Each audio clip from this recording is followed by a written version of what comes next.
महादेवाच्या मंदिराचं देवस्थानाचं ट्रस्ट आहे. या ट्रस्टवरती मी प्रदेशाध्यक्ष होते तेव्हापासून सदस्य म्हणून काम केलेलं आहे. माझ्या समवेत समाजातील वेगवेगळ्या क्षेत्रातील अनेक प्रतिष्ठित नागरिक, अनेक मान्यवर या ट्रस्टवर होते आणि या ट्रस्टवर मी जेव्हा होते त्याच्यानंतर मी आयोगाचे अध्यक्ष झाले. आणि मला सुरुवातीला हे सांगायचंय, या ट्रस्टचा कार्यकाळ हा 8 ऑगस्ट 2025 रोजी संपलेला आहे. खरं तर समाजामध्ये आपण आयुष्य जगत असताना कोणाला ना कोणाला गुरु मानत असतो. खरात पती पत्नीला माझ्या परिवाराने गुरु मानलं, आम्ही गुरु मानलं.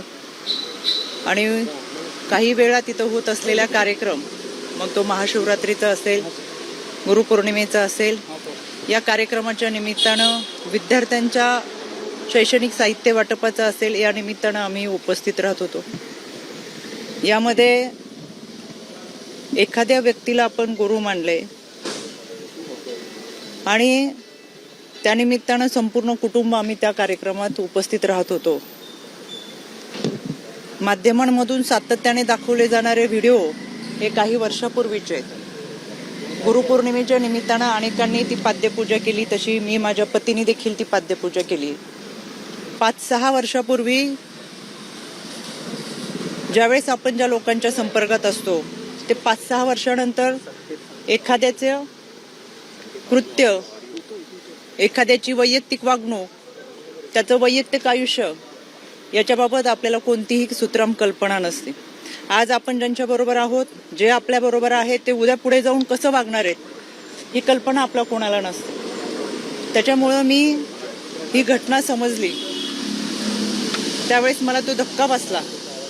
मी लगेच ते ट्विट देखील केले सुरुवातीला की या देवस्थान ट्रस्टशी माझ्या कुटुंबाचा संबंध आहे, पण खरात आणि त्याच्या वैयक्तिक आयुष्याबद्दल काही माहिती असायचं कारण नव्हतं.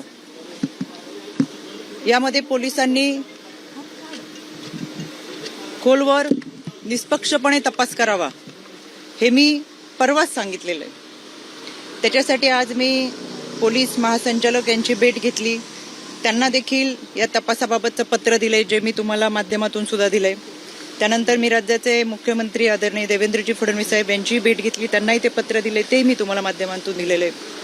मी आता आदरणीय सुनेत्रा वहिनी, राष्ट्रवादी काँग्रेस पक्षाच्या आमच्या राष्ट्रीय अध्यक्ष, आमच्या नेत्या यांची भेट घेतली आणि एकंदर हा सगळ्या घटनेचा तपास हा पारदर्शकपणे व्हावा, निष्पक्षपणे व्हावा यासाठीची मागणी केली. यामध्ये आपण काही लोकांवर विश्वास ठेवतो, एक आध्यात्मिक श्रद्धा आपली असते, एक आध्यात्मिक भावना असते. माझं संपूर्ण कुटुंब हे वारकरी कुटुंब आहे. त्याच्यामुळे आमची जी श्रद्धा होती ती आध्यात्मिक दृष्टिकोनातून होती आणि म्हणून आम्ही कुटुंब ह्या देवस्थानशी जोडलं होतं. पण त्याची दुसरी जी बाजू आहे ती कधी आमच्या समोर आली नाही, काही माहीत असायचं कारण नाही. वर्षातल्या काही कार्यक्रमांना उपस्थित राहत असताना काही कालावधीसाठी आम्ही तिथं असायचो. त्याच्यामुळे जे काही घडले ते अत्यंत चुकीचे, अतिशय घाणेरडं कृत्य आहे. त्याचं कुठेही आम्ही समर्थन करणार नाही. पोलिसांनी त्याचा सखोल तपास करावा, आरोपीवर कठोर कारवाई करावी ही मागणी आम्ही महासंचालक असेल, आदरणीय वहिनी असतील, आदरणीय देवेंद्रजी फडणवीस असतील यांच्याकडे केलेली आहे. यामध्ये 2 गोष्टी मला प्रकर्षाने सांगायच्या आहेत. काल कोणी एक पत्रकार, खबरदार पुढारी यांनी त्यांच्या वर्तमानपत्रात एक बातमी दिली होती 19/3/2025 ही बातमी आमच्या समुपदेशकांकडे आली. समुपदेशक त्या विभागामध्ये काम करतात, विभागीय समुपदेशक असतात. त्यांनी ही बातमी, त्यानंतर समुपदेशकाने त्यांना हे पत्र पाठवलेले 8 तारखेला. आमच्या प्रकल्प अधिकाऱ्याने हे पत्र पाठवून त्या पत्रामध्ये स्पष्ट दिलंय की आपल्या पेपरमध्ये जी बातमी आली त्याच्यामध्ये बातमीमध्ये काही मोघम स्वरूपात छापलेली आहे, तर या प्रकरणामध्ये आपल्याकडे काही माहिती असेल तर सविस्तर आयोगाला कळवावी. दुसरं पत्र आहे पोलीस अधीक्षकांना की तुम्ही तुमच्याकडे जी काही माहिती असेल ती माहिती या अत्याचाराच्या संदर्भात असेल किंवा काही असेल तर आपण पोलीस स्तरावरती कारवाई करावी, भूमिका घ्यावी, जे काही असेल. त्यापूर्वी माझ्या ऑफिसमधून संबंधित पत्रकाराला फोन गेला होता की तुमच्याकडे अशी काही तक्रार असेल, अशी काही माहिती असेल तर तुम्ही पोलिसांकडे जाऊन तक्रार दाखल करा. यानंतर तिथं स्थानिक पोलिसांनी सांगितलं की कोणती माहिती नाही, कोणत्या महिलेची तक्रार नाही. बऱ्याच वेळा चुकीच्या बातम्या ह्या छापल्या जातात आणि म्हणून त्यांनी आयोगाला ते पत्र पाठवले की आमच्याकडे कोणतीही माहिती नाही, जी काही बातमी मी दिली ती मोगम स्वरूपात दिलेली आहे, आमच्याकडे कोणतेही पुरावे नाहीत. 2 दिवसापासून ज्या चुकीच्या बातम्या चाललेत त्याचा मी तीव्र निषेध करते. दुसरी गोष्ट, माझ्याकडे 5 तारखेला एका मुलीचा मेल आला. याच्यावरती नाव दिसेल म्हणून मी फक्त तुम्हाला लांबून हे दाखवते. या संबंधित मेलमध्ये त्या मुलीने खरातच्या ऑफिसमध्ये पूर्वी काम करणाऱ्या एका माणसाच्या संदर्भात तक्रार होती. खरातचा यामध्ये कुठेही उल्लेख नव्हता. तातडीने त्याच दिवशी आमचं पत्र हे पोलिसांना गेलेलं आहे. मी स्वतः ॲडिशनल DG यांना ते पाठवलं आणि पोलिसांना आम्ही ते पत्र पाठवून जे कोणी असेल त्याच्यावरती तपास करावा असं सांगितलं. त्याची हेअरिंग सुद्धा हे पोलिसांचं पत्र. या तपासाची हेअरिंग 17 तारखेला माझ्या आयोग कार्यालयात लागली.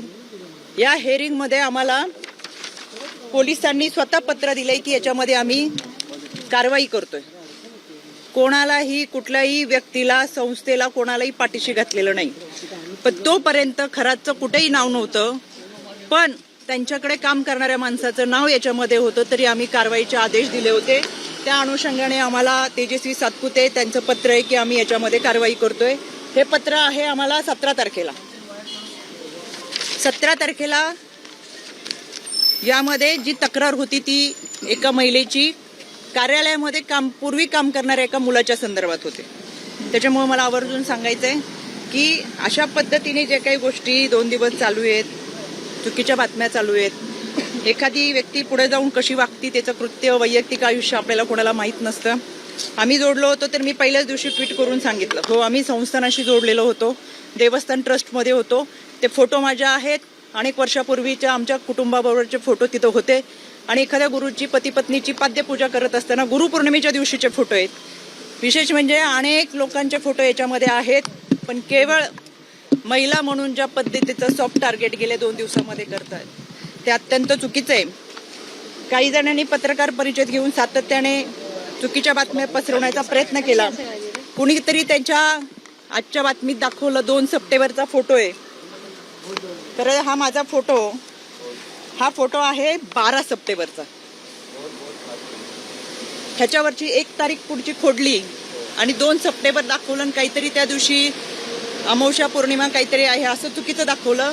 माझ्या आजही अकाउंटवर गेला तर हे फोटो असे आहेत, ते 2 सप्टेंबरचे नाहीत, ते 12 सप्टेंबरचे. दुसरी गोष्ट, 2 सप्टेंबरला आदरणीय अजितदादांच्या दौऱ्यात आम्ही होतो.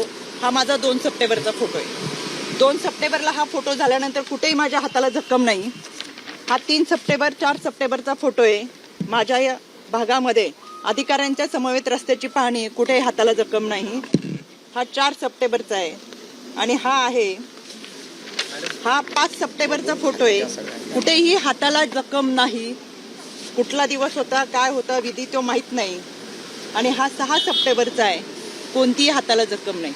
कायद्याच्या चौकटीतून ह्या सगळ्यांना आम्ही नोटिसा पाठवूच. चुकीच्या पद्धतीने बदनामी करणं, अश्लील टीका टिप्पणी करणं, खोटे नरेटिव्ह सेट करणं, खोट्या बातम्या प्रसाद करणं, या सगळ्यांच्या बाबत कायद्याच्या चौकटीतून प्रक्रिया नक्की करेल. मी परत सांगते, यामध्ये जी व्यक्ती होती ती दोषी आहेच, त्याच्यावर कठोर कारवाई झालीच पाहिजे. आपल्याला कोणत्याही व्यक्तीच्या वैयक्तिक आयुष्याबद्दल काही माहिती असायचं कारण नाही. आणि आज आपण ज्यांच्याबरोबर आहेत ते पुढे जाऊन 4 वर्षांनी 5 वर्षांनी काय करणार आहेत हे याची कल्पना आपल्याला नसते. त्याच्यामुळे या व्यक्तीवर कठोर कारवाई व्हावीच ही मागणी मी आज केलेली आहे. आणि या सगळ्या गोष्टींचा निष्पक्षपणे तपास व्हावा. त्याच्यामुळे मी आज राज्य महिला आयोगाच्या अध्यक्षपदाचा राजीनामा माझ्या नेत्या आदरणीय सुनेत्रा वहिनी यांच्याकडे मी सुपूर्द केलेला आहे. याबाबतचा जो काही निर्णय असेल तो आदरणीय वहिनी घेतील. आपल्याशी बोलण्यासाठी मी सविस्तर पुराव्यासहित पत्रकार परिषद घेतली. महाराष्ट्रातील सर्व बातम्यांचे विश्वासार्ह व्यासपीठ. सकाळच्या सर्व सोशल मीडिया प्लॅटफॉर्मला लाईक, फॉलो आणि सबस्क्राईब करा. तसंच सर्व नोटिफिकेशनसाठी बेल आयकॉन प्रेस करायला विसरू नका.